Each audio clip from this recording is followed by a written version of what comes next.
Hello दोस्तों, refix India के YouTube channel पे आपका फिर से स्वागत है। तो दोस्तों आज की वीडियो देखेंगे कि वाइट डिस्प्ले प्रॉब्लम को किस तरीके से सॉल्व किया जाता है। तो इस वीडियो के अंदर मैं आपको दिखाता हूँ कि हमारे पास एक LG का सेट है। यहाँ पे आप ये देख सकते हैं, इसके अंदर जो पैनल लगा हुआ है तो पैनल का मैं आपको मॉडल नंबर दिखा देता हूँ। कई सारे भाइयों को क्या है, थोड़ी सी शिकायत रहती है कि मॉडल नंबर आप नहीं दिखाते हो। तो मॉडल नंबर आप यहाँ पे देख सकते हैं, ये BOE कंपनी का पैनल है।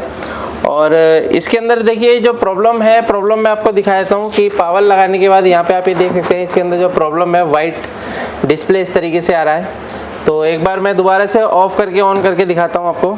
ये देखिए मैंने पावर लगाया और पावर लगा के जैसे ही हम लगाते हैं तो ये वाइट डिस्प्ले होता है और धीरे धीरे करके ये क्या है, थोड़ा सा डल होता चला जाता है।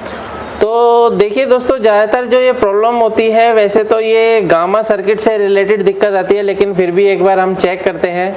कई बार कोफ के जलने से भी इस तरीके की दिक्कत हमारे को देखने को मिलती है जब हमारी वोल्टेज कभी कभार ड्रॉप हो जाती है। तो अभी क्या है कि हम सभी इसकी वोल्टेज चेक करेंगे। तो वोल्टेज चेक करने के बाद देखते हैं कौन सी वोल्टेज हमारे को ओके मिलती है, कौन सी मिसिंग मिलती है, या फिर पैनल की कोफ शॉर्ट है। तो इस तरीके से हमारे को पता चलेगा चेक करने के बाद। तो यहाँ पे हम सेट को ऑन करके और मल्टीमीटर को हमने सेट कर लिया DC वोल्ट की रेंज पे। ये हमने नेगेटिव में लगा दिया। अभी हम क्या चेक करेंगे, सबसे पहले 12 वोल्ट की सप्लाई आ रही है।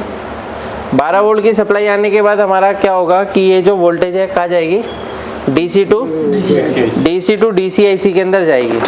तो DC टू DCIC के अंदर जाने के बाद सबसे पहले DC क्या काम करेगी भाई, 3.3 वोल्ट की सप्लाई बनाएगी।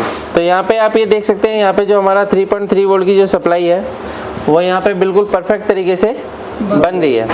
तो अब ये 3.3 वोल्ट कहाँ जाती है, सीधी T-Con IC में जाती है। और कहाँ जाती है, रोम IC के अंदर जाती है। तो रोम IC के अंदर चेक करेंगे तो रोम IC लगी हुई है इसकी पिन नंबर 8 पे। अगर हम देखेंगे तो 3.3 वोल्ट की सप्लाई में मिल रही है। और जो 3.3 वोल्ट की सप्लाई है वो भी हम चेक कर सकते हैं इसके आसपास के कंपोनेंट पे। तो देख सकते हैं यहाँ पे 3.3 वोल्ट हमारे को परफेक्ट मिल रहा है। अब ये क्या है, DC टू DCIC का काम क्या होता है, DC टू DCIC को वोल्टेज को बूस्ट करना होता है। और वोल्टेज को बूस्ट करने के लिए सबसे पहले ये जो T-Con IC है ये इसको एक इनेबल वोल्टेज भेजती है। उसके बाद ही ये क्या काम करती है, वोल्टेज को बूस्ट करना स्टार्ट करती है। और जब ये वोल्टेज को बूस्ट करना स्टार्ट करेगी तो सबसे पहली वोल्टेज क्या बनाएगी, ये AVDD वोल्टेज। तो AVDD वोल्टेज अगर हम यहाँ पे देखते हैं तो हमारे को कितना वोल्टेज मिल रहा है, 16 वोल्ट यहाँ पे मिल रहा है। यानी कि क्या है कि हमारी DC DCIC ने काम करना स्टार्ट कर दिया है। अभी आगे अगर हम देखते हैं तो हमारे को ये जो वोल्टेज मिल रहा है 16 वोल्ट, तो ये 16 वोल्ट की सप्लाई हमारी और कहाँ जाती है, गामा IC के अंदर जाती है। तो इससे पहले हम VGH और VGL भी चेक कर लेते हैं। तो यहाँ पे अगर आप देखोगे तो यहाँ पे हमारे को VGH वोल्टेज भी मिल रहा है, जो कि कितना वोल्टेज है, 32 वोल्ट। और जो इसकी VGL वोल्टेज है तो VGL भी मैं आपको दिखा देता हूँ। यहाँ पे आप ये देख सकते हैं -7 वोल्ट की सप्लाई हमारे को देखने को मिल रही है। यानी कि वोल्टेज ऑलमोस्ट क्या है, सारी ओके है। अभी मैंने आपको बताया था कि इस तरीके की दिक्कत जो होती है वो ज़्यादातर कहाँ से आती है, गामा सर्किट से आती है। क्योंकि कई बार कई फॉल्ट ऐसे होते हैं जो आपको देखने से ही पता चल जाते हैं कि प्रॉब्लम कहाँ से हो सकती है। तो अभी हम गामा सर्किट के अंदर क्या चीज़ चेक करेंगे, गामा की सभी वोल्टेज चेक करेंगे। जैसे हमारे को 15 वोल्ट की सप्लाई यहाँ पे मिलनी चाहिए, तो यहाँ पे आप ये देख सकते हो कितना वोल्ट मिल रहा है, 1.7 वोल्ट मिल रहा है। तो दूसरे पॉइंट पे चेक करते हैं तो इस पर भी हमारे को कुछ ऐसे ही वोल्टेज मिल रहा है। तीसरे पॉइंट पे चेक करते हैं तो तीसरे पे भी हमारे को कुछ ऐसे ही मिल रहा है। तो इस तरीके से अगर हम चेक करते हैं तो हमारे को गामा के सभी पॉइंट पे क्या है, एबनॉर्मल वोल्टेज मिल रही है। यानी कि जो वोल्टेज हमें मिलनी चाहिए वो वोल्टेज नहीं मिल रही है। अब ये क्या हो सकता है कि इसके अंदर 2 फॉल्ट हो सकते हैं, या तो हमारी गामा IC खराब है या फिर हमारे गामा IC की वोल्टेज रिक्वायरमेंट पूरी नहीं है। ठीक है, या तो वोल्टेज रिक्वायरमेंट पूरी नहीं है या फिर क्या, गामा IC खराब है। अब इस कंडीशन में क्या है कि हमारे को क्या चीज़ करनी है, तो हम गामा IC की क्या चेक करेंगे, सारी वोल्टेज रिक्वायरमेंट चेक करेंगे। तो गामा IC को क्या क्या वोल्टेज चाहिए, 16 वोल्ट चाहिए। और क्या चाहिए, 3.3 वोल्ट की सप्लाई चाहिए। तो यहाँ पे आप ये देख सकते हैं, यहाँ पे एक PF ये लगा हुआ है और एक PF यहाँ पे लगा हुआ है। तो एक PF पे अगर हम यहाँ पे वोल्टेज चेक करते हैं तो हमारे को क्या वोल्टेज मिल रहा है, 16 वोल्ट की सप्लाई बिल्कुल परफेक्ट मिल रही है। अब यहाँ से जब वोल्टेज आती है तो उसके बाद हमारा डिवाइडर काम करता है, उसके बाद हमारी ये गामा आईसी जब स्टार्ट होगी पूरी, तभी हमारी यहाँ पे वोल्टेज आना शुरू होगा। अभी यहाँ पे वोल्टेज नहीं आ रहा, क्यों नहीं आ रहा? क्योंकि अगर हम यहाँ पे देखेंगे तो ये पे हमारे को 3.3 वोल्ट की सप्लाई नहीं मिल रही है। यहाँ पे 3.3 वोल्ट की सप्लाई हमें मिलनी चाहिए। तो यहाँ पे अगर हमारे को 3.3 वोल्ट की सप्लाई नहीं मिल रही है तो ये गामा आईसी के अंदर जो हमारी 16 वोल्टेज इनपुट हो रही है, तो गामा आईसी यहाँ से वोल्टेज निकाल के इस पॉइंट पे नहीं दे रही है।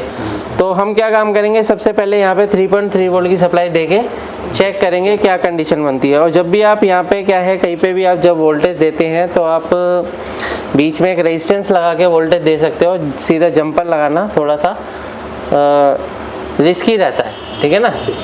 तो हम क्या काम करेंगे, इसके बीच में एक रेजिस्टेंस लगा के, जंपर लगा के चेक करेंगे। तो मैं यहाँ पे 3.3 वोल्ट की सप्लाई ले लूँगा। कहाँ से लूँगा? हमारे पैनल में से। पैनल में हमारे को 3.3 वोल्ट की सप्लाई ऑलरेडी मिल रही है। तो हम यहाँ पे पहले थोड़ा सा सोल्डर लगा लेते हैं, और सोल्डर लगाने के बाद हमारे को यहाँ पे चेक करेंगे। तो यहाँ पे मैंने लगा दिया। अब यहाँ पे देख सकते हैं मेरे पास ये रेजिस्टेंस है, कितने के की है? 1K की। तो यहाँ पे मैं एक 1K की रेजिस्टेंस लगा के क्या काम करूँगा, इसको 3.3 वोल्ट की सप्लाई देंगे, ठीक है। तो इसके लिए आपको करना क्या है, सबसे पहले इसको मैं थोड़ा सा निकाल लेता हूँ, इसको प्रॉपर तरीके से लगाएंगे। इसको थोड़ा सा मोड़ लेते हैं इस तरीके से, ठीक है, ऐसे। क्योंकि आयरन थोड़ा सा हमारा बड़ा है, तो बड़े आयरन पे काम करना है, तो इस तरीके से हमारे को सोल्डिंग करनी पड़ेगी। एक वायर ले लो, इसको पहले हम वायर से जोड़ते हैं, उसके बाद हम इसके अंदर यहाँ पे सोल्डिंग करेंगे। पहले हम एक वायर से जोड़ लेते हैं। चलो यहाँ पे एक वायर जोड़ो, एक बीच में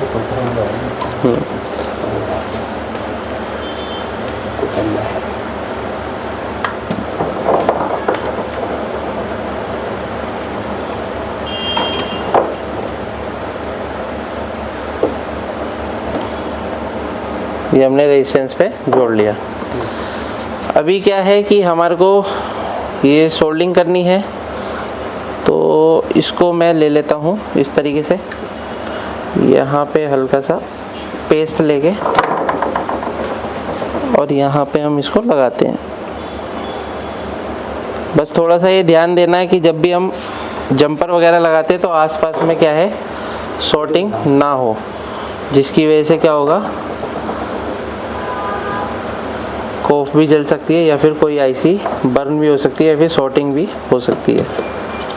यानी कि जो पैनल ओके होने वाला है वो भी ओके नहीं होगा, ठीक है। तो जब आप काम करोगे तो काफ़ी पेशेंस से काम करना, कोई जल्दबाजी नहीं है, ठीक है ना। कई बार क्या होता है कि फॉल्ट हमें पता चल जाता है और हम क्या करते हैं, थोड़ा सा एक्साइटमेंट में आके उल्टा सीधा जोड़ के और उसको क्या कर देते हैं, ख़राब कर देते हैं, नुकसान हो जाता है उसमें।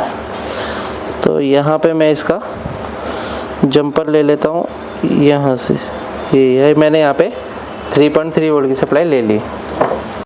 चलो अब क्या है कि हमने यहाँ पे सप्लाई दे दी। सप्लाई देने के बाद अभी हम क्या काम करेंगे, इसको पावर देंगे, और पावर देने के बाद चेक करते हैं कि हमारा जो वोल्टेज है 3.3 वोल्ट यहाँ से हमने लिया है, और ये 3.3 वोल्टेज हमने किसको दिया है, गामा आईसी को दे दिया।